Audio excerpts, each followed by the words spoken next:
With everything and everyone connected anywhere and anytime, today's most successful CEOs know how to win in a changed world. A world where the digital revolution is having a real impact on how growth and profit will be achieved.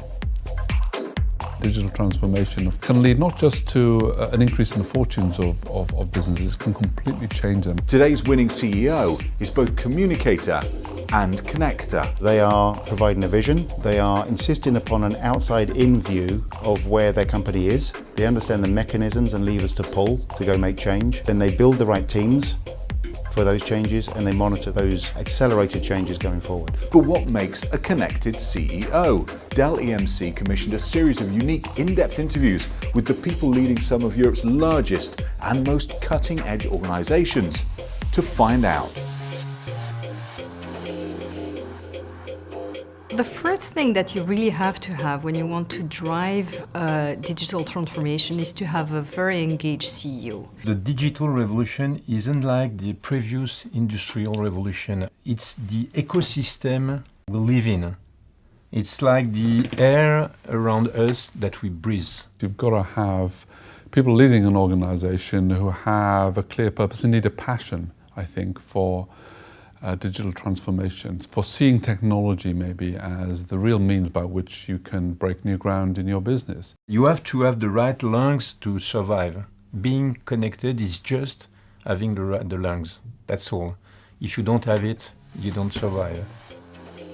I tend to think future backwards, so I'm trying to think what's the business and the world going to look like in 5, 10, 15 years' time. Take risks, dare to fail, learn from the failures, readjust your business according to this learning. The most important three things I think you have to get right is be revolutionary, not incremental. Yeah, keep scalability in mind, and you're never done. There is no perfect. The main lesson we learned was not to be afraid of bypassing traditional organization, silos organization, and to build organization focused on project management, to build temporary structure alongside the traditional one if necessary. Be creative, create the joy of failure, but once you have it, go really detailed, then go back into an IT fashion and create a project with real milestones, real technology, real processes. I don't think you do digital transformation in one big bang, choosing massive systems. You actually do it with pieces of technology that talk to each other, that work together. You're bolting on increments, but you have a plan. You have to build enthusiasm, not on illusion, but on lucidity. I expect my team to that we face the fact together, that we face reality together. That's, for me, it's really the most crucial issue. So you actually want to create a thinking organization.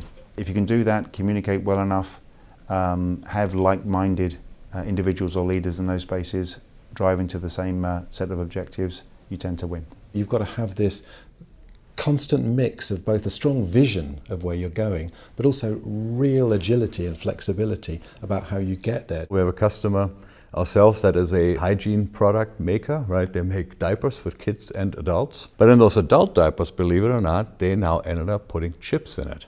So this hygiene product maker is now also a healthcare analyst without leaving the diaper business, right?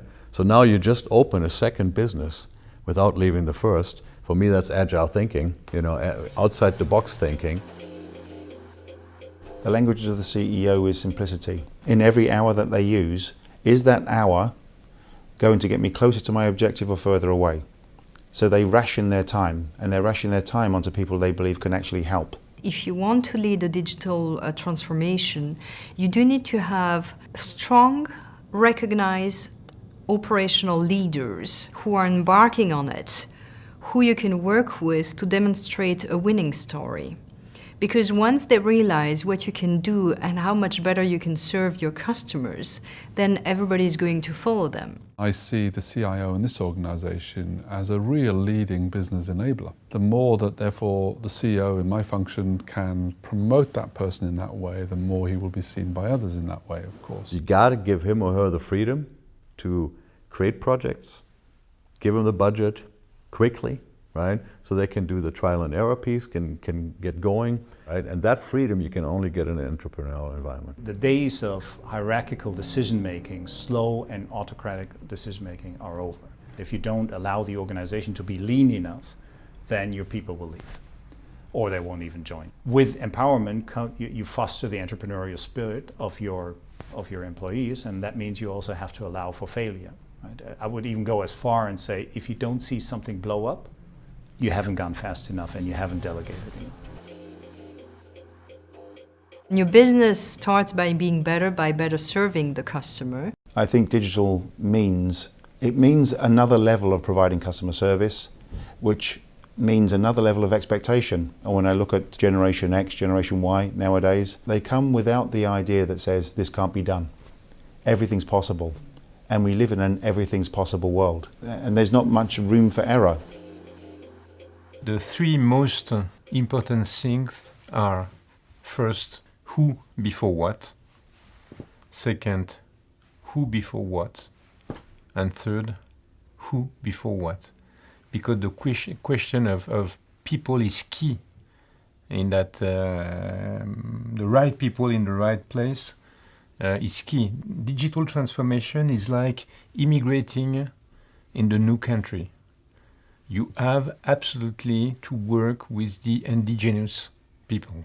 Trusting the younger generation and giving them a high level of responsibility. Today, I can take my iPhone and talk to every employee. If I get feedback from our employee surveys that people feel like they need to translate, need a dictionary in order to talk to us, then I know I have too many layers in the middle. And the great thing about digitization and technology today is I can eliminate that, right? So I can enable my front end and myself to talk to each other on a permanent basis. So it's a right and it's an obligation.